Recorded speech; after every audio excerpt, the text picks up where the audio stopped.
உலகம் ஒரு சவால். எங்கே சவால் இருக்கிறதோ அங்கே புத்திசாலித்தனம் பளிச்சிடும். இந்த சவால் நிறைந்த உலகை கடப்பதற்கு நம் மனதில் உறுதி வேண்டும். இதைதான் இந்த ஜென் தத்துவ கதை சொல்கிறது.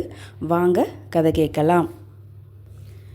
ஒரு புகழ்பெற்ற வில் வித்தைக்கார ஜென் துறவி இருந்தார். அவரிடம் போட்டியிட ஒரு திறமை வாய்ந்த இளம் வில்வித்தை வீரர் வந்தார்.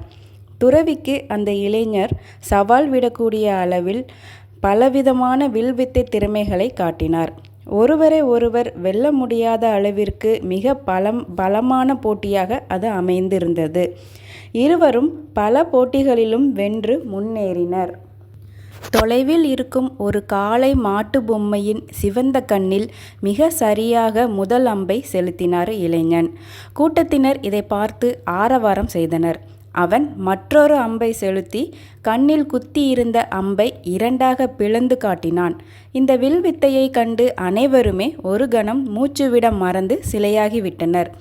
அதற்கு பிறகு அவர்கள் எழுப்பிய கரகோஷம் விண்ணை எட்டியது.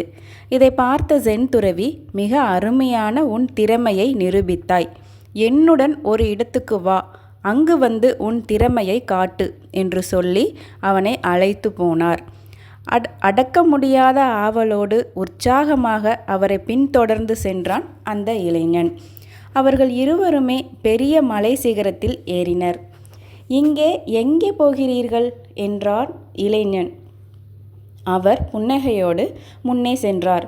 2 மலை சிகரங்கள் இணைந்து மக்கள் நடந்து செல்வதற்காக குறுகலான மரப்பாலம் ஒன்று போடப்பட்டிருந்தது. பாலத்தில் 2 பேர் சேர்ந்து செல்ல முடியாது. ஒருவர் பின் ஒருவராகத்தான் செல்ல முடியும். அதுவும் சில சமயங்களில் கணவாயில் இருந்து வீசும் பலத்த காற்றினால் பாலம் ஆடியது. கீழே பார்த்தால் மரண பள்ளத்தாக்கு. அங்கிருந்து கீழே பார்ப்பதற்கே பயமாக இருந்தது. எதிரே மலை உச்சியில் ஒரு மரம் தெரிந்தது.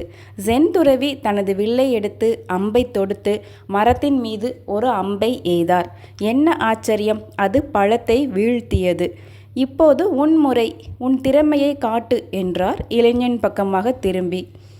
கொஞ்சம் சறுக்கினால் மரணம் நிச்சயம். காற்றோ பலமாக வீசுகிறது. பாலம் ஆடுகிறது.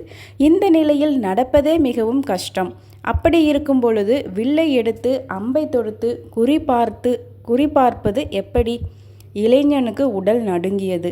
தலை சுற்றி மயக்கம் வந்தது. கவனம் சிதறியது. அவனால் சரியாக குறிபார்க்க முடியவில்லை.